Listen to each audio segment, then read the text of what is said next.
with Gene's the ready to audible go. sign. Gene is ready. He's looking around. Where's he at? It's the chin with the black eyed Joe. So look at that. Okay. That's great. Nice. So we have counted down. I didn't even do the cover up. There's the reveal. We are live. I'm spitting all over myself because this is Thursday Night Audible Live, the footballguys.com podcast. Cecil Lammey, Sigmund Bloom, Matt Waldman, Dr. Jene Bramel.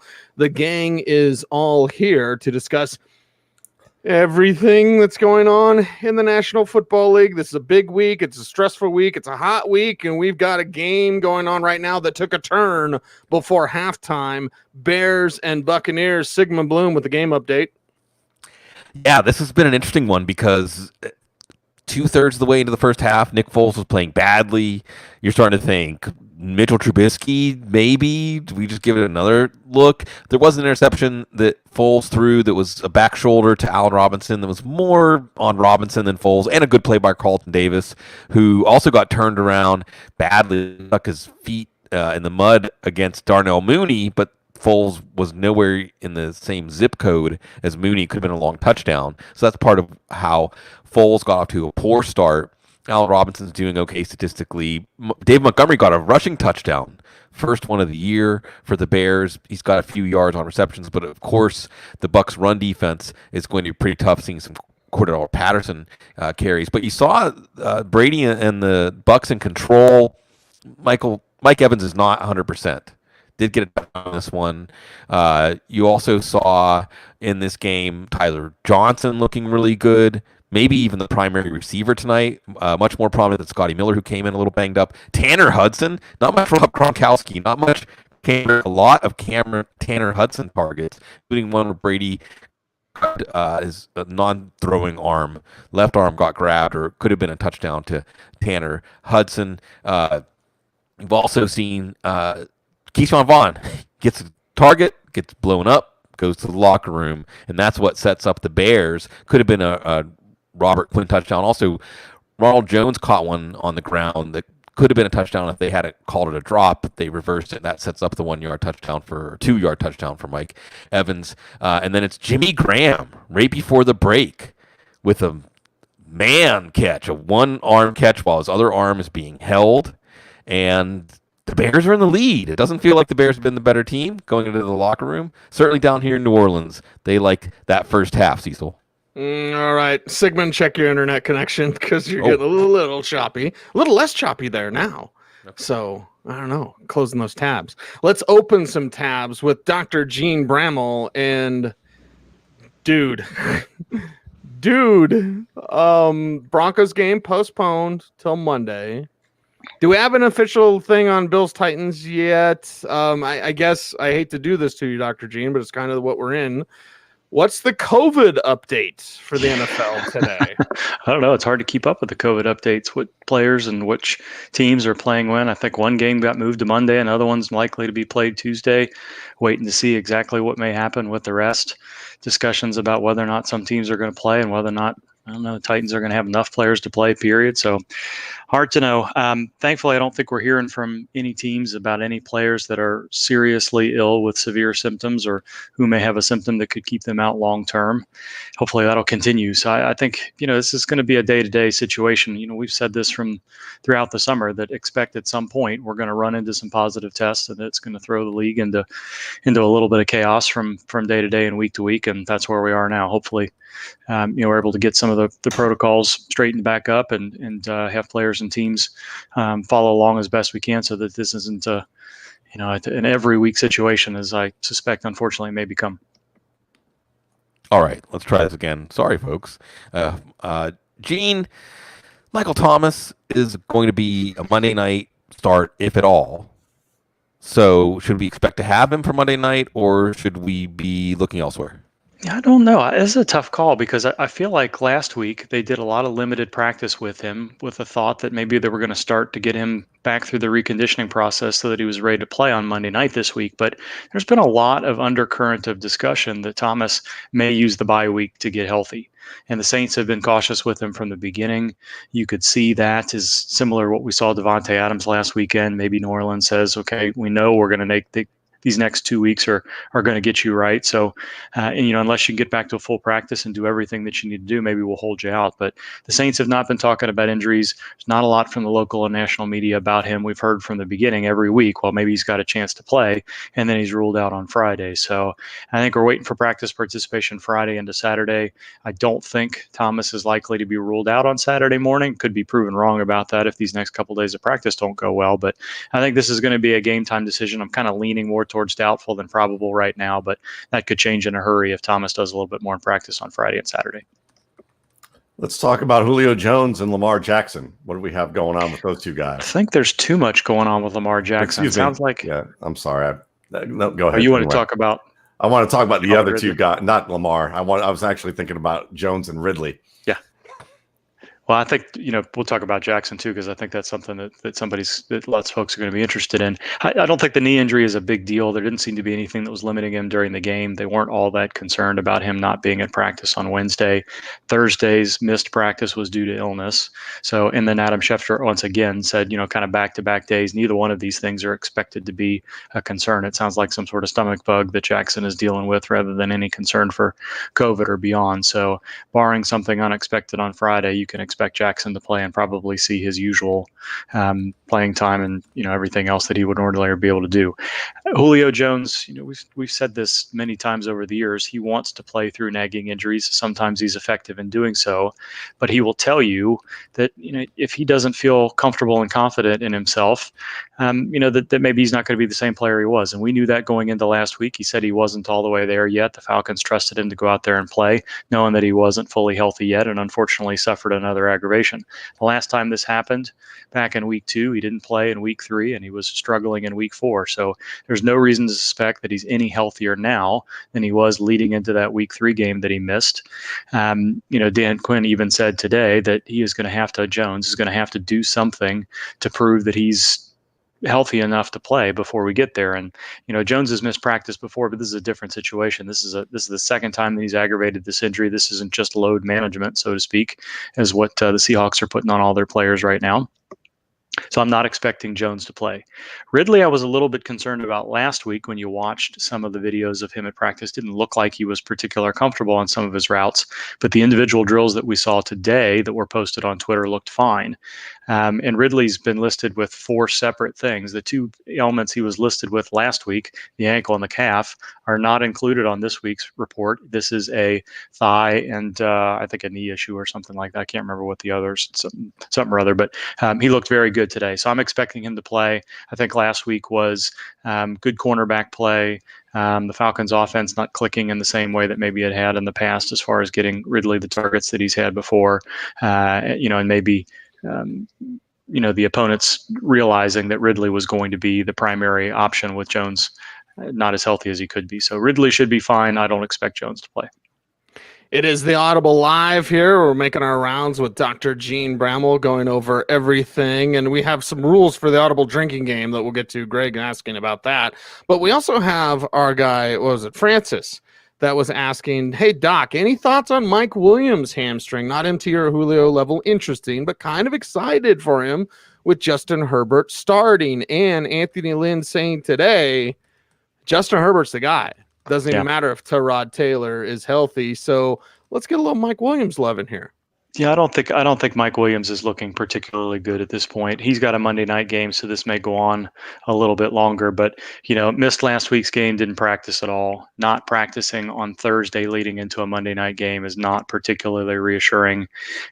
Looks like this could easily be a multiple week situation where maybe even the next couple of weeks are in jeopardy as well. You hope you see him back up for a limited practice on Friday, see how he feels into Saturday, and allow him to go. But this looks like a doubtful situation to me for sure. Gene, Austin Eckler is not on IR yet. Should we get some hope?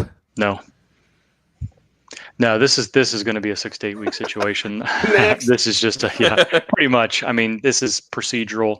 They don't have to put him on injured reserve until the end of the week. Some teams wait until the very end to do those things. It's the games that he misses that's important for IR. It's not the days or the weeks necessarily. So they could put him on injured reserve on Saturday and not lose any number of games that he would have to miss. And it's not, in this case, he's a player where this is not going to be a 3-week situation anyway. So even if he doesn't go on injured reserve this week, that just means that the Chargers didn't really have anybody else that they want to put on the active roster, because it's not going to be a 3-week situation.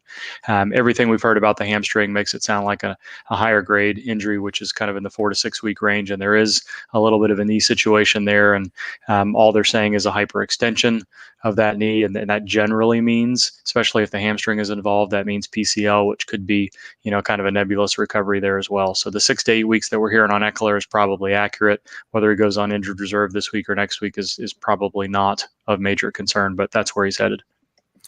Gene, I got to talk to you about this because, man, I either missed the email for the monthly payment or for the fact that maybe that there was a payment increase to keep Nick Chubb off of your feature article, like for his career.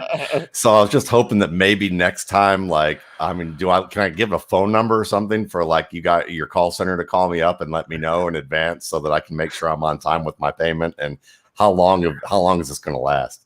You must be sending the payment to somebody else, because I haven't seen anything. Also, if you feel like I've got a call center, you've got another thing coming too. It's just me.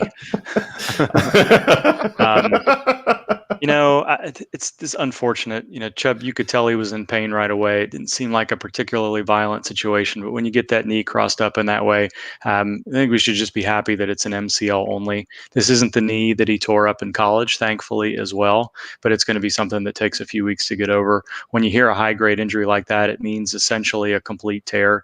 The MCL, they'll allow to scar in and heal, and that's a 6-week process. So this is another situation where a player goes on injured reserve, and even though this year is a year in which players can return in 3 weeks, that's not going to be the case with Chubb.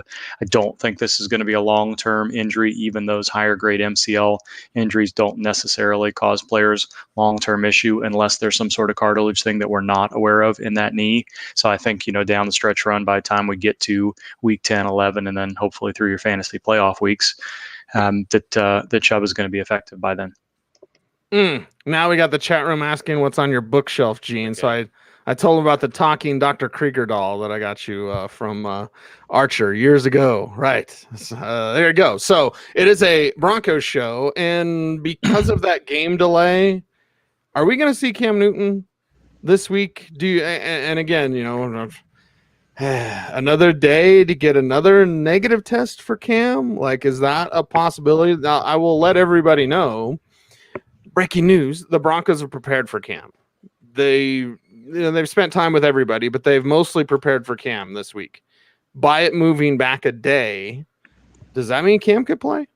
Yeah, I guess it may be, but I wouldn't expect that to be the case. I think everything that I've read suggests that Newton is not symptomatic, which is good. Who knows how accurate that is, or whether he's mildly symptomatic, or whether something's changed in the last 48 hours.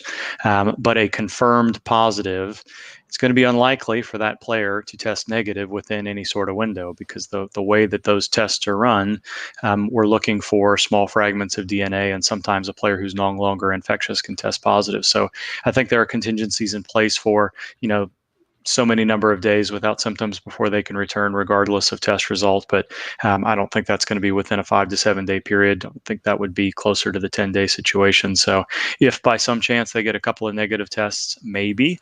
But there are some concerns about players who have tested positive for COVID and whether or not they need to have a little bit of reconditioning time and cardiac clearance. Now, that's going to be for symptomatic players primarily.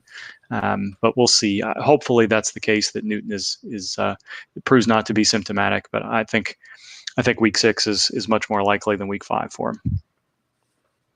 2-part question, Gene. One part fair, one part probably unfair, but I'll do it to you anyway. Starts with A.J. Brown, and it ends with, how do we know when these games are actually going to get played? Okay, A.J. Brown, limited knee bruise. We thought, hey, he was going to be ready to play for week 5, and maybe week 5 Tuesday. They've already moved the Kansas City Buffalo game, I think, to Sunday so that they can accommodate a Tuesday game for Tennessee and Buffalo. However, we're going to be making decisions on Sunday. And Gene, let's just assume that we don't have any more positives by Sunday for the Titans. For that matter, they've already moved the Denver-New England game too. So with Stephon Gilmore having dinner with Newton and so on, assuming no more positives, because this is one of the things we have to do in fantasy football is make these.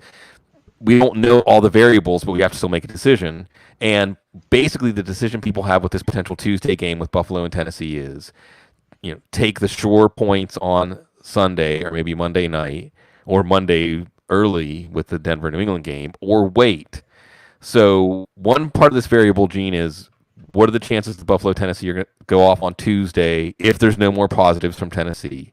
The other part is, should we feel like A.J. Brown's going to be the typical A.J. Brown, because with Corey Davis on the COVID list, Adam Humphries on the COVID list, he's going to be a really important player in a really important game for Tennessee. I really don't know what to think about A.J. Brown. I think it's good that they listed him as limited the past couple days, but the Titans aren't practicing. So there's really little information about how well Brown is progressing. The facility has been closed, so who knows how his rehab is progressing. Who knows whether or not the team is comfortable putting him into a game plan, even on what's going to be a shortened week by the time they get in there. Are the Titans going to play? And again, I don't know. I think the NFL, I certainly do not mean to imply that they're making this up as they go along. They have a thought process in place, but for some extent, each one of these games are in kind of their own little universe in terms of who tested positive, what the contact tracing situation was, when's the most recent positive, how many players have been positive, all that sort of stuff. So I think, similar to what happened with Kansas City and New England last week, I think we're going to know as we get into Saturday evening and Sunday. The NFL wants players, the traveling team, to know when they're going to go and what it's going to take for them to travel. So they've already kind of set the precedent that they really don't want teams traveling on game day. So we should have some sense by Monday, if not earlier, whether or not Tennessee and Buffalo are going to play, because the traveling team is going to have to be able to make those contingencies and arrangements. So if we hear, as we did last week, that Saturday night's tests are okay, things are progressing, maybe even the team has been able to get in and do a little bit of practice, and that they're going to allow them to travel on Sunday, then I think you can pretty well trust that those players are going to be able to play. A.J. Brown, again, I don't know what limited practice means. That could have mean anything from just a little bit of an individual drills or to they're expecting him to play, but haven't cleared him for contact yet. I think based on what we heard a couple of weeks ago about Brown, it really seemed like it was going to be, a week-to-week situation where it was going to be close to a month and then they decide. So I think, the difficult part of this is going to be, we're getting the practice participation as if it's a Sunday game, but we may not get a practice participation report on Saturday or Sunday for Tennessee, when that may be the most important time. So it's a long-winded way to say, I don't know how likely it is that they play, and I'm a little bit skeptical that Brown's going to go even if they do play. Gene, let's talk a little bit about Josh Jacobs and his hip. He's had some issues there in terms of, he's worked through it, but I'm just wondering if this is going to be like an all season long type of thing where maybe it puts a little bit more of a ceiling on his potential. No, I don't think so. He's already kind of worked through that hip flexor situation in two games, the fourth quarter of the game in week 3, and then the last couple, week 2, I guess it was maybe. And then the last couple of games, he's been relatively healthy, maybe not seeing the 30 touches he was before, but hasn't been an issue. So if it hasn't slowed him down yet, and we've seen him play through pretty painful injuries already in his career, I wouldn't expect him to slow it down much unless we see some instance of which there's an aggravation. But already back to a full practice on Thursdays, I expect him to be able to go this week without too much trouble. It is the Audible Live here Thursday night on YouTube, on Periscope, on Facebook Live. What's up, everybody? As we make our rounds with Dr. Jene Bramel, looks like we get a couple more rounds in. So when we look at the situation around the league, people are wondering about Deontay Johnson. Deontay Johnson and Juju Smith-Schuster both were practicing today. It seems like Johnson is ready to go. What can fantasy GMs expect? Because there certainly is wide receiver 1 upside there, but trusting him more as a wide receiver 2, even as a flex play, might be the best bet his first week back. So, Dr. Gene, what are you expecting from Deontay Johnson? I'm expecting both of those players to be fine. They were listed with similar situations, a couple of weeks back, even before the Tennessee situation got them an earlier bye week than expected. And both of those players looked reasonably healthy. So back to full practice, I think we're going to see Smith, Schuster, and Johnson get a little bit of time off earlier in the week. And then as long as they're back to a full practice and not on the injury report at the end of the week, they should be good to go. And that's what I think you can expect this week too. Gene, let's talk about Raheem Mostert. Again, one level is will he play against Miami, but then the second level is with him looking like Usain Bolt in the first two games with the knee and no surgical correction. How much of an unknown is there that he can really open it up when he does come back? I think there's one thing is that, the Niners, even though they've had a ton of injuries, are relatively deep enough at the running back position again, where I think they're going to bring back both Mostert and Coleman in such a way that neither one of them, we shouldn't be concerned about either one of them when they do come back as far as what they play.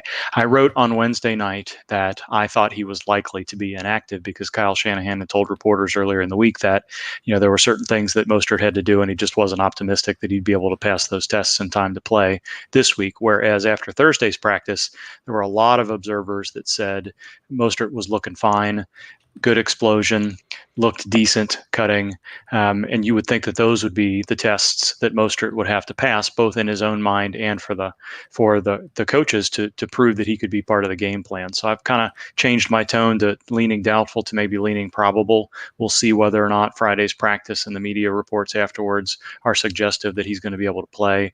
But it looks like both Garoppolo and Mostert are in a much better place on Thursday than they were maybe even Saturday, Sunday, Monday, 3, 4, 5 days ago. Gene, Josh Allen is getting some nice production to start off the season, and he's certainly shown some improvement with his accuracy. Still 1 to 3 games, or 1 to 3 times per game. The Three Stooges play Pop Goes the Weasel, and he loses his mind. And I'm wondering if that's going to be something that's going to bother him, the fact that he has a shoulder injury. And when they start sneaking that music into the stadium, and he forgets the fact that he's not a professional wrestler, but actually a quarterback with like a high investment in his arm, whether or not we might have some issues there with that shoulder. Yeah, it's his non-throwing shoulder, so it's going to be a painful situation for a couple of weeks, but not something that should limit his throwing motion. Didn't look like he felt great on the field right after it happened, but then he came back and was very productive throughout the second half. They've not limited his practice reps at all. There's been no indication that the Buffalo Bills are concerned about whether or not he could play or play effectively. So, the nature of the injury, maybe he wears a harness again. There's some risk that if he's taken down in just the right way, that he get a little bit of a shoulder issue there where that joint gets a little bit unstable. Might be something that needs to be addressed somewhere down the line, but I don't think it's anything that's going to limit him this year unless there's a significant recurrence by some sort of hit that he takes in the pocket or outside the pocket. All right, the Audible Live. I'm learning from the chat room that we're all alcoholics. But get down how you get down, right? So as we make one more round with Dr. Jene Bramel, and the injury report for the Eagles wide receiver core. I mean, I guess Jeffrey, maybe they've been planning on week 5 for him to be back. I don't think that's going to be the case now. Because what was he limited Wednesday and then didn't participate Thursday? Top of my head. Yes. And it's like, oh, well, that's bad. Deshaun Jackson, I think it was limited both days, or maybe didn't practice Wednesday and then limited. But either way, I mean, it's an absolute horror show. Not only that Eagles offensive line, Dr. Gene, but those wide receivers. So how are you feeling about Jeffrey and Jackson this week? I think Doug Peterson did want to commit one way or the other about Jackson, and that's usually a little bit concerning. The back-to-back limited practices is a pretty good sign for him, but a player like Jackson that needs to get up to top speed and explosiveness off the line, hamstring injuries tend to be both easily aggravated and limiting at the same time. The interesting thing about Jeffrey is Thursday's missed practice was because of an illness, and what they put on the injury report was illness only. They didn't write foot down, and I don't know if that's an omission or not, or if I'm reading too much into that, but it had been foot all the way through Wednesday's limited practice, and then today's missed practice was just listed as illness at all. And I think you're right that they were talking and targeting week 5 as his time to come back. So I think there's a chance. The question is, do you want a player who you've been working on reconditioning slowly, if there's any concerning illness at all, and maybe he wasn't able to participate in enough of the game planning, walk through stuff on Thursday. Are they going to clear him to go? Or are they going to give him another week because he didn't have a smooth week of practice? I think Friday gives us an indication about whether or not that's going to be the case. I think there's a chance for both Jackson and Jeffrey to play, but they're both absolutely questionable right now, and Friday and the Saturday is going to tell the tale. Gene, I'd like to mouth off, it's kind of what I get paid to do in a way, but then I can ask you questions and get real information for people to correct me and my mouthiness. I see Carlos Hyde on the practice field with a red non-contact jersey with a shoulder injury. I think about how Carlos Hyde plays. We only maybe have one spot on our bench for an injury upside backup. Hey, Chris Carson's banged up, so that Seattle backup is someone we want.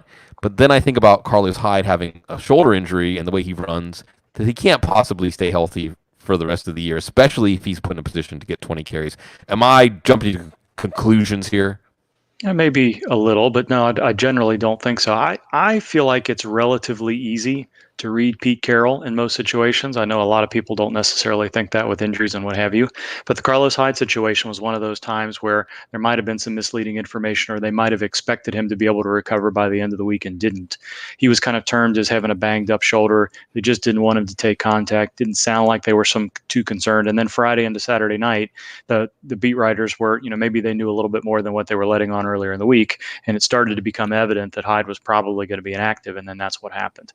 Hearing some of the same things this week as we heard last week. We're going to have to see how he does. We're not going to allow him to take contact until he's ready. So he's a player that you'd probably like to see either a full practice on Friday or Pete Carroll say he's cleared for contact and ready to go. Otherwise, I think it's going to be Travis Hunter, DJ Dallas again backing up Chris Carson. So, I mean, we're going to give Chase Stewart the convenient excuse that he had a baby and that he's, and that he's not really following football right now because, he had a baby. But, we're just curious if, like, his baby, Sam Darnold, is going to be okay to play in the coming weeks. And what was the deal with him possibly trying to play this week? Yeah, I think the interesting thing about the Darnold situation is he came back so quickly last week and played throughout the rest of the game. You have this type of injury to a throwing shoulder. It's a situation where, it's a different injury than what Drew Lock is dealing with, but a quarterback with a throwing shoulder injury, anything that changes the motion is going to put stress on that joint in a different way. It just doesn't make a lot of sense to risk a quarterback that you think might be the future of your franchise. And that's going to be a little bit more the case with Drew Lock right now than it is Sam Darnold. But, your starting quarterback needs to be healthy. So, and then, again, we say this with high ankle sprains. This kind of goes with any injury like this, where when the adrenaline wears off and the swelling and the inflammation sets in, then things are a lot more painful and more of an issue on the day or two after the injury than they are the day of. And I think that's where they are with Darnold. Just, it was evident after Thursday's game that he just wasn't going to make enough progress because there was a little bit more of an injury there than we expected. So I don't think this is going to be a long-term situation for him. It's very possible that he could play next week. They've already declared him out this week just because of what the injury is, but I don't think you should take that to mean that it's going to be a month-long absence or more. He is Dr. Jene Bramel, ladies and gentlemen, as we wait for our virtual Sigmund to come back, because we had a little virtual Sigmund going on tonight. We're having lots of fun here. Lots of fun talking fantasy football with you and Dr. Jene. Hopefully Joe Burrow makes it through the week. Please tell me as we let you out of here, buddy, and appreciate your time as always, brother. Please tell me they're going to protect Joe Burrow better. You guys have something special. You really do. It's so much fun watching play, and I'm so afraid that he's going to get turned into David Carr because they're killing him, Whitey. Every week they're killing him. Well, I think he needs to learn to be a little bit smarter in the pocket and outside the pocket, but the Bengals offensive line is what it is. I don't think it's getting better anytime soon, so they're going to have to figure out ways to scheme him safety inside and outside the pocket and hopefully teach him when it's prudent to try to fight another day. He's going to have to learn some moves like this guy, right? He's got a little shimmy shake, little shimmy, little shake. Watch Matt hang up. Matt will be like Von Miller talking to Brandon Stokely yesterday and just hang up. I don't like that. Hang it up. Hang it up. All right. Dr. Jene, be good. We'll talk soon. Yep. Have a good weekend, guys. See ya. And there we have him, is Dr. Jene Bramel. You check him out at footballguys.com. Pull that thing back up. Which one? Just the shimmy. See, now I've got a virtual dartboard whenever we have this game that's going on. And he even moves a little bit so that when I do hit him right between the eyes, it's a great shot, you know? Yeah. So, yeah. This is beautiful. You got a moving target for your dartboard. See there you go. That's how you make darts really complicated. Or you just get so blasted that the dartboard seems to be moving. That may or may not have happened at the Shrine game or the Senior Bowl once or twice. We're waiting for Bloom to come back. That's fine. We got to talk about what's going on in this game. It's 4:25 left in the third quarter, 16-14. So the Buccaneers get back on top. And, Nick Foles, it's just... This game isn't really doing much for anybody. I guess what? Tyler Johnson is the hottest thing to talk about here. What's going on in the game, Matt? Yeah, I mean, pretty much. I mean, you're pretty much seeing the same formula with the with Tampa Bay, but they are like starting to move the ball down the field with some short passes in the middle and the side of the field. Jaden Mickens is starting to get a little bit more look. He's a former Washington receiver who played with the Raiders and then the Jacksonville Jaguars during their playoff stint, and then Gronkowski got in the act with kind of a juggling catch over the middle and bowled over a couple people and moved a pile. But I mean, right now it's just kind of a nip and tuck game. And with Foles, it's just like, he's one of those guys. He can't hit the broadside of a barn sometimes. And then other times he puts it right where the receiver can go up and make a nice play for it. And so we'll see. Have we ever seen a guy like that before that's been a closer? Basically, like I don't want Nick Foles starting, but if Nick Foles comes off the bench and has to win me 3-4 games, he can do that. I can think of an old name, but it's not one that anyone will remember other than folks our age. Don Strock. Okay.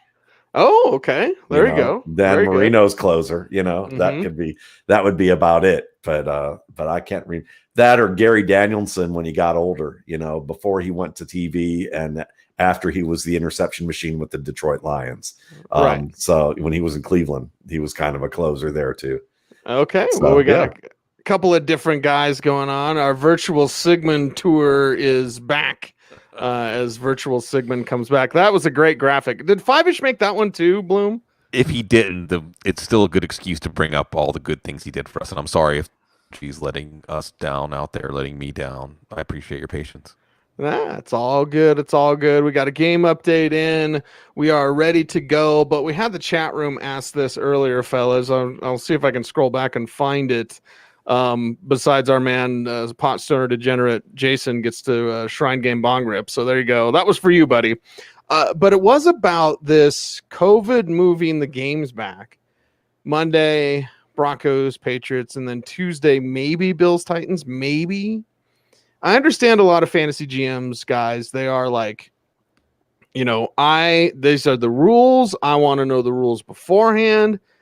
But the waiver wire has to be changed, right? Like and the software that we all use, whether it's Yahoo or ESPN or My Fantasy League or blah, blah, Flippa, whatever you use, like the waiver process has to change if the games aren't even completed for the week. How do commissioners approach this? How do fantasy GMs react to this? Matt, let's start with you.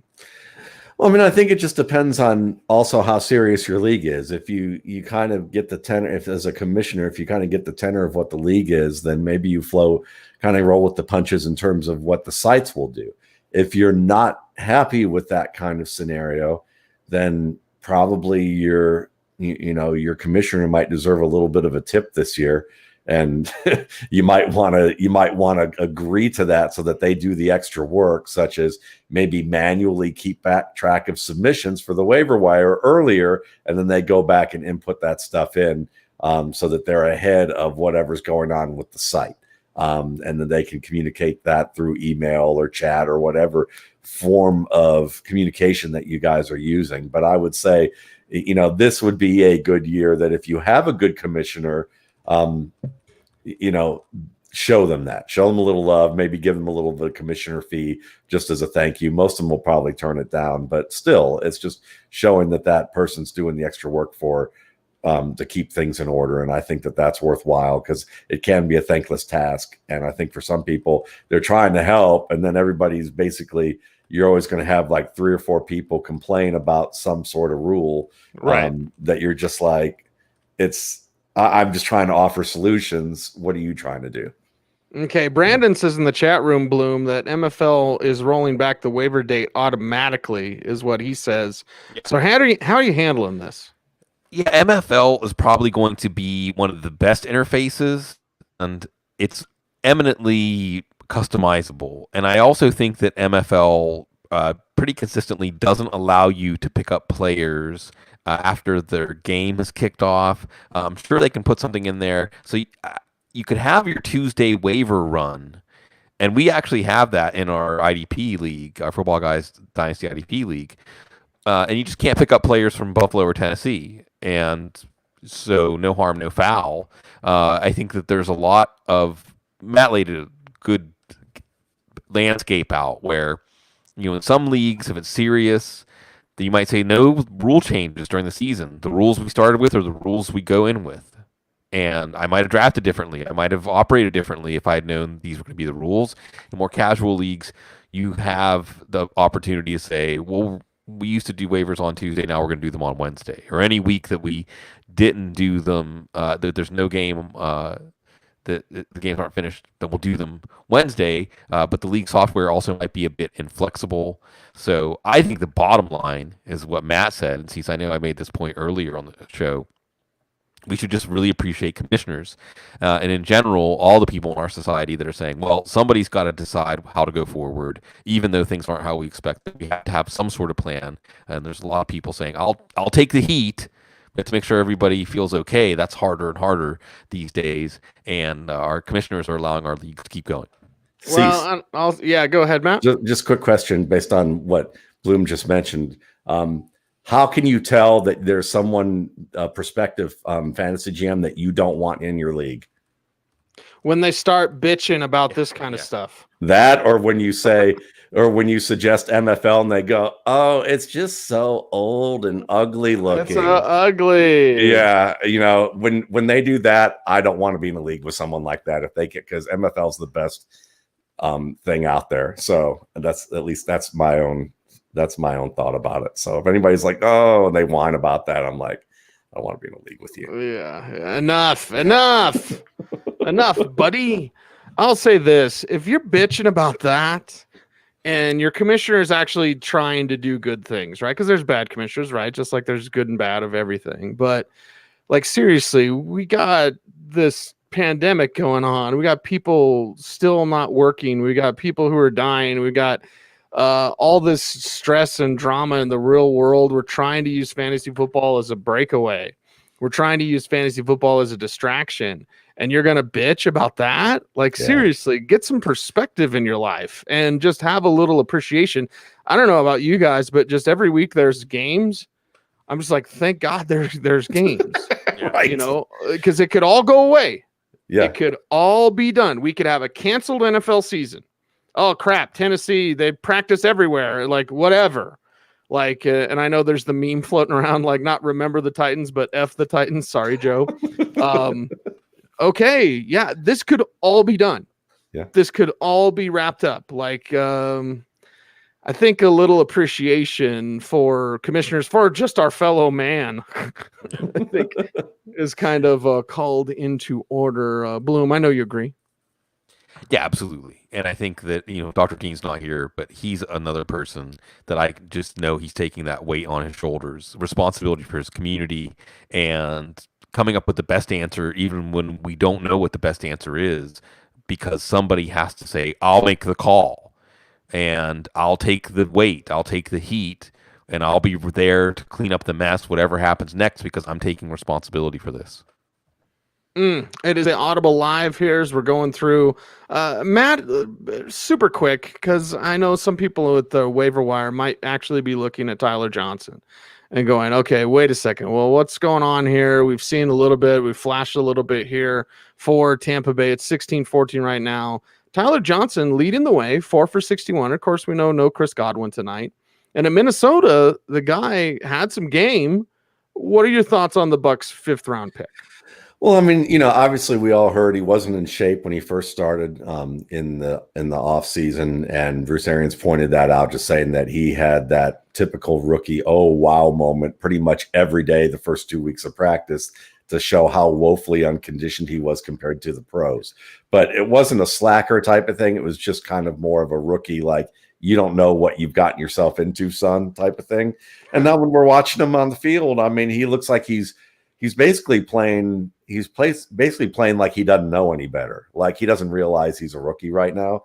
And I think that's a pretty good thing. And I'm sure that, when we go back and look at this tape, we'll look at Tampa Bay and realize that they're probably simplifying some things in terms of reads that Tyler's going to be doing compared to what they would do with Chris Godwin or Mike Evans. But he's making catches. He's been able to get yards after the catch. He's a big guy. He's always been one of those players at Minnesota where he was a big possession receiver. Think of him as kind of a Marcus Colston type, maybe, who wasn't very fast, who everyone knew ran like a 4.7, 4.75, at least before he even was training. And they were trying to kind of hide that fact with him.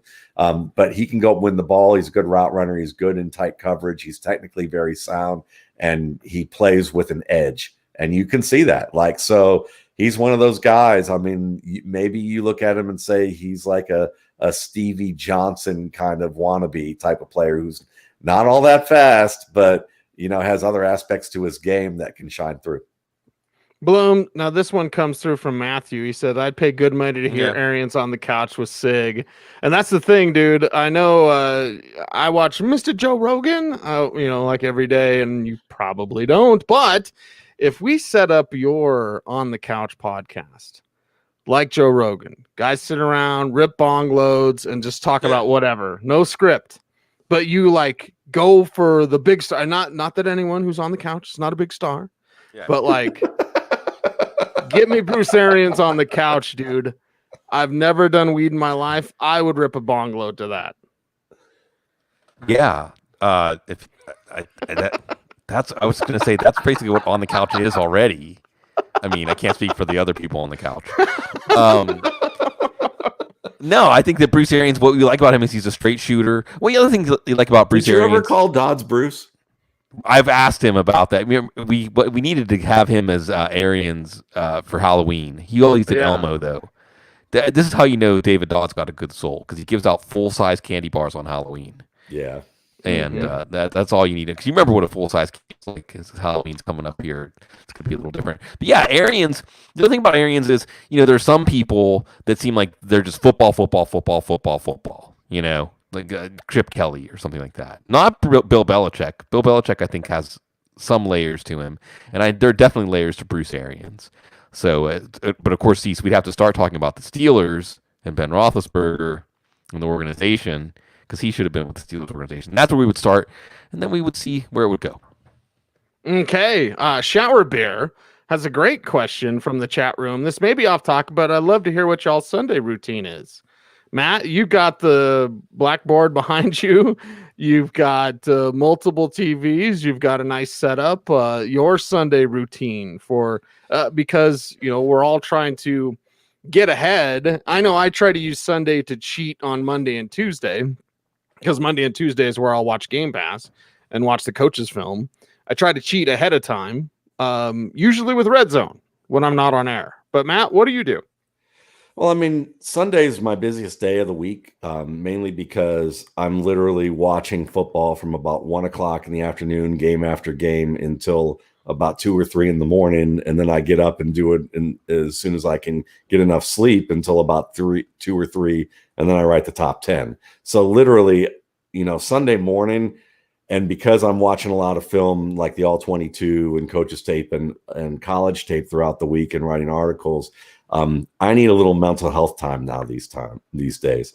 So when I get up in the morning now, I sleep in a little bit more because of the work that I've been doing, and I get up and practice my saxophone for a couple hours. I do something completely non-football, don't want to think about football, don't want to look at a football, just for a little bit and focus on something else that's completely different. And I do that, and then and then it's pretty much before game probably till about a half hour before the game start. And then I sit down and just, usually I've made something to eat either Friday or Saturday that I'll have in the fridge that I can warm up. And then I just sit here and watch games and put everything on Twitter that I possibly think that I might want to use this week for columns. And that's it. It's like a work day for me at this point. So like my old Sunday rituals was like, cook something up that I really enjoy, make sure I found some beer that I really wanted.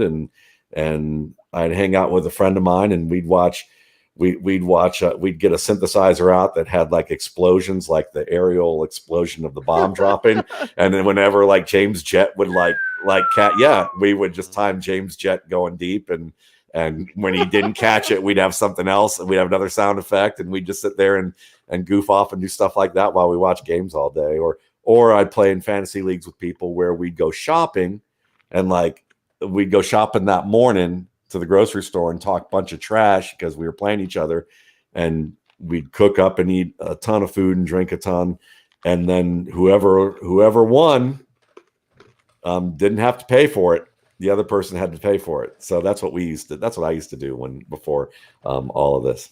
Nice. Bloom, what about your Sunday routine? Yeah, I like the direction Matt took that because my Sunday routine, it's work. I mean, it revolves around work. We got the farmer's market is actually in the Parkway Po' Boys, New Orleans. Connoisseurs will know what I'm talking about on Sunday. So I'll get up really early, like 7, because you can pick up your orders there, get some farm milk, some farm cheese, Louisiana produce, whatever is in season, basically. And that starts off my Sunday, but then, we're getting the news dump from Ian Rappaport and Adam Schefter, updating projections, updating the news wire, getting ready for the 9 o'clock show with Dr. Gene and Jason Wood and Mitch Carl now. And then at 10 o'clock, starting to get ready, answering questions over at Opiner, 10:30 or so Central. Inactives come out, update the newswire, update projections.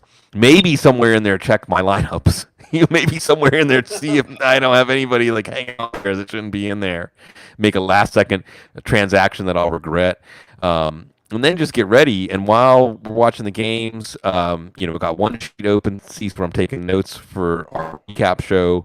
I've got one spreadsheet open where I'm starting my notes for upgrade, downgrades, and the waiver wire show. I've got the news wire open. I'm continually updating that and just absorbing everything. And then we'll record our recaps. Really, it's an intense, about 12 or 13 hour day of work, but the games, the energy of the players fills you back up as you do it.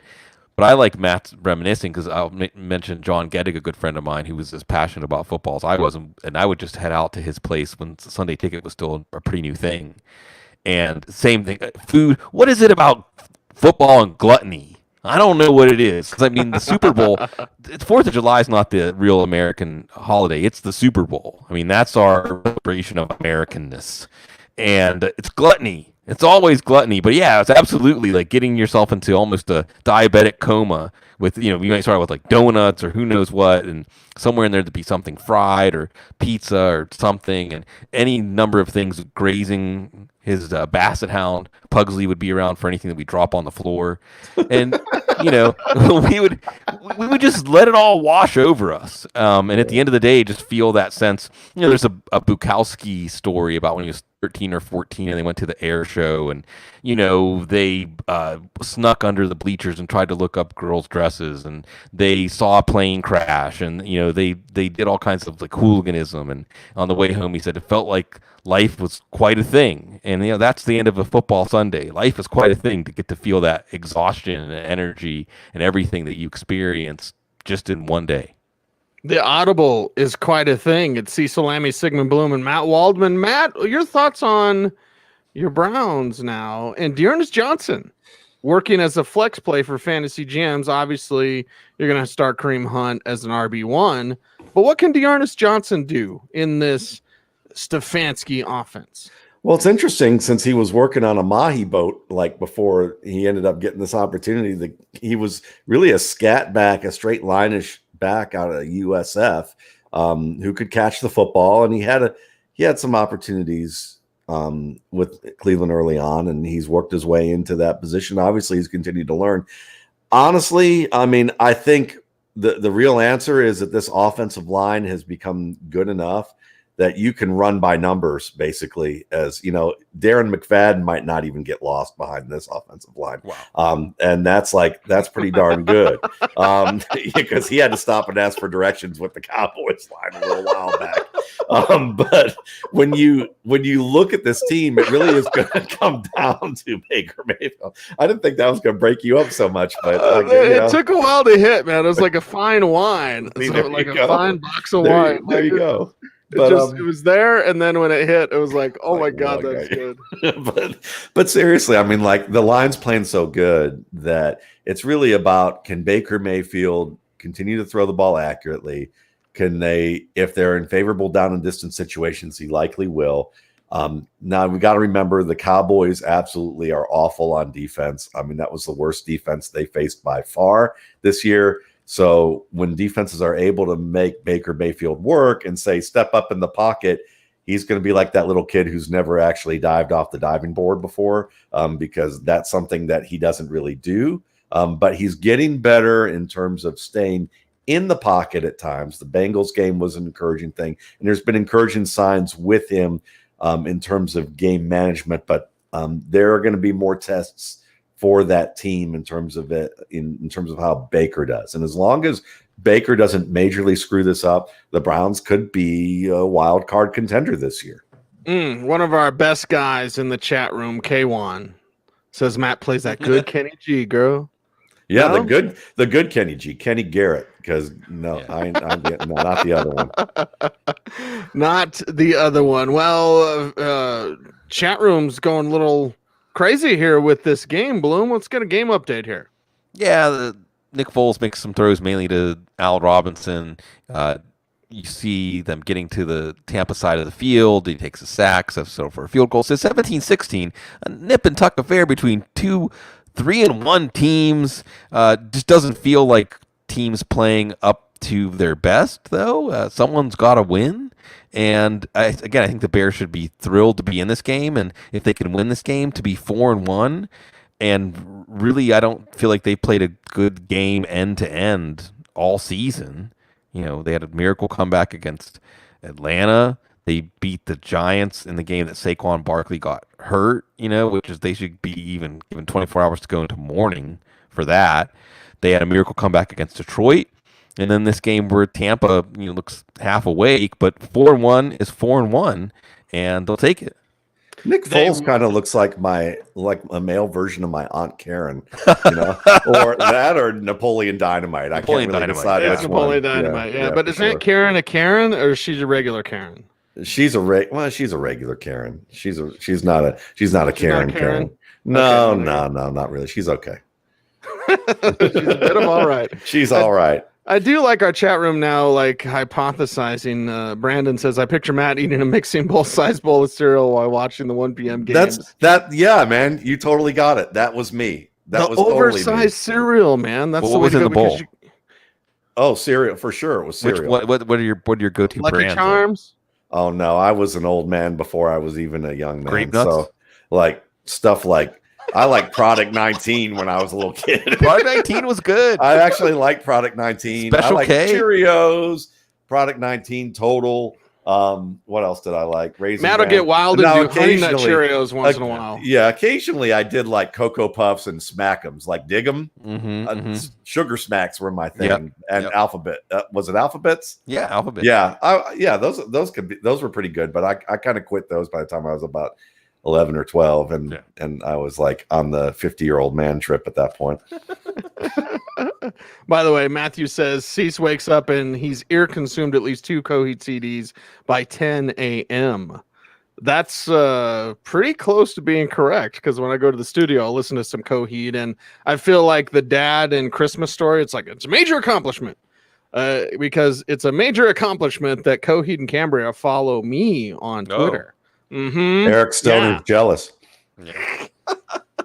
They only follow 400 people, and I never figured out why they follow me. But thank you if you're listening, Claudio and company. Wrapping up, tying a big red bow on tonight's show. Matt, what are some of your final thoughts as everyone's dealing with this? We're dealing with games getting pushed back. We're teetering on the edge of having an interrupted season. Let's be honest. So there's a lot of nervousness. There's a lot of trepidation. How about some of that sage-like Matt Waldman wisdom for our audience before we're out of here? I don't know if I have any, but I'm enjoying Rob Gronkowski look like Rob Gronkowski occasionally. Now he gets up limping, which is also like Rob Gronkowski. But but really, when you look at the situation, I mean, you kind of have to just you kind of have to. I'm kind of a reverse optimist in the sense, or a backwards optimist in the sense of like, I don't expect this season to actually finish. I've never have. But if it actually does, then it's a pleasant surprise. So, for me, I don't get too wrapped up in stuff. For me, I would say take some time off of social media, whether you need a day off every week, 2 days off every week, or just permanently get off it. A week off every week. I'm at a week off every week with some of my social media stuff, other than Twitter, because Twitter's work for me, and that's fine. And then find something else to do that for your mental health. Like I said, I've been getting back to playing music, and I've been doing that 2 hours a day for the past, I guess, 50, 60 days now. And it's been a very important thing, because I think if I didn't do it, I'd probably rip somebody's head off. It's just one of those things. It's a stressful time, and it's one of those things that kind of creeps into what's going on, even if everything's going well for you. So I would say just kind of, find something to do that's not, that's just kind of egregiously fun. If you can make some time to do it, and learn something new or do something different, and don't get so bogged down in like, this is the only thing that matters. Like, football's the only thing that matters. If football's the only thing that matters, then you're missing so much. I mean, it's just like, I've always been fantasy football and football obsessed to the point when I went to go live in Jamaica. I literally, I probably almost started a fight in an English pub in Jamaica, because I wanted them to turn at least one of their direct TVs onto the NFL and not on the soccer. And it was one of those things that at that point I realized that maybe I needed to like calm down a little bit and like just enjoy the fact that I was living in a beautiful place, and there was a lot more to enjoy than just football. And that if I couldn't keep up with it every week, who really cares? And I think you don't have to live in Jamaica to have that thing. I mean, we make our living doing this, and we love the fact that you guys are here every week. But I would say this is the year that, don't take it too seriously. Don't get so wrapped up into it that it's going to be like a live or die thing for you. And if you need something to fulfill your time and this doesn't feel reliable enough, or it's stressful, then take a step back. It will be here next year. It'll be here the year after that, most likely. Find something else that you'll enjoy. And you can still do this and find that other thing as well. I mean, it's not like, I don't know. I mean, it's not like any of us here are going to be like, oh, don't say that, we're going to lose sales. I mean, we're already at a point, we're all human beings, and we want people to enjoy what they're doing here. This isn't a job for them. Matthew asks what part of Jamaica, Matt, and I'll say right near the beach. Yeah, boy. pretty much. Montego Bay. And I would say this as well, Bloom, as I pitch it to you as we wrap up. Like, if you're feeling down, reach out to somebody. Never, ever feel ashamed. Never feel guilty about that. And even if you're someone who has some pretty good things in life, right? We always say count your blessings, whatever. But even if you are feeling down, because this is affecting everybody, right? The mood for everybody. So if you're feeling down, no matter if you're doing great in other aspects, but you just feel down for whatever reason, still talk to people, reach out to people. I think missing that human interaction. I was at a comic book convention last Saturday, and it was great to be out there amongst the people, masked up and socially distanced and all that kind of good stuff. But like, I think we're missing that part, Bloom. So, don't be afraid to reach out. Yeah, I think just cut yourself a break. all of us, our emotional and psychological and spiritual health. See, we talked about this before the show this morning, that at most we're getting like 10% of the social inflow and outflow that energizes us. We're social beings with a few exceptions. So we're not getting that. We're getting some version of that isn't replenishing us, and I think we're all a little more impatient. We're all a little more anxious. Whatever is going on in your life, and there is that challenge of Matt laid out perfectly of finding other things, finding me in things that did not rely on public life, that did not rely on the parts of our lives that just can't have right now because of the nature of living in a pandemic. And certainly, like Matt is saying, football is a minor thing. And if you feel like your emotional health, mental health is tied up in football going forward, then you need to recenter and recalibrate. And football was always supposed to be a diversion from the actual thing and not the actual thing, even though, like Matt said, like we've all made our living and it's very much a blessing to be able to do this with everybody's help. So we just, I mean, that's where we are right now. And the other thing is, look, I'll bring it back to the real. I mean, all of the models said winter was going to be tough, and we have not gotten it under control as a country, not even close. It's going back up, and I think it is important to remember that it's still out there, and don't get fatigued, don't let your guard down, because it's for you, it's for your neighbors, it's for everybody. So I think that it's just we'll have winter to get through, but like Matt's saying, on the other side of that, there'll be things. And I think one of the things that heartens me, because if I can just take a second and look, I've only lived in New Orleans for a couple of years, so I shouldn't act like I'm all captain of Team New Orleans. But New Orleans has lost more than any city, I think, when it comes to losing public life. So much of New Orleans is around public life lived out in the streets together. It's everything in the city for so many reasons. Live music, so many festivals, so many things, second lines that people do together. And I think at the same time, when those things can happen again, it will be so squarely in the spirit of why those things were so great. Like, we'll celebrate all over again why we love those things and why they give us so much in the first place. So we have that to look forward to. We just need to all get there together. Get there together. We'll do it with the Audible. That's right. He's Sigmund Bloom. He's Matt Waldman. And for the great Dr. Jene Bramel, I'm Cecil Lammey saying extreme close up. And stay tuned and stay frosty.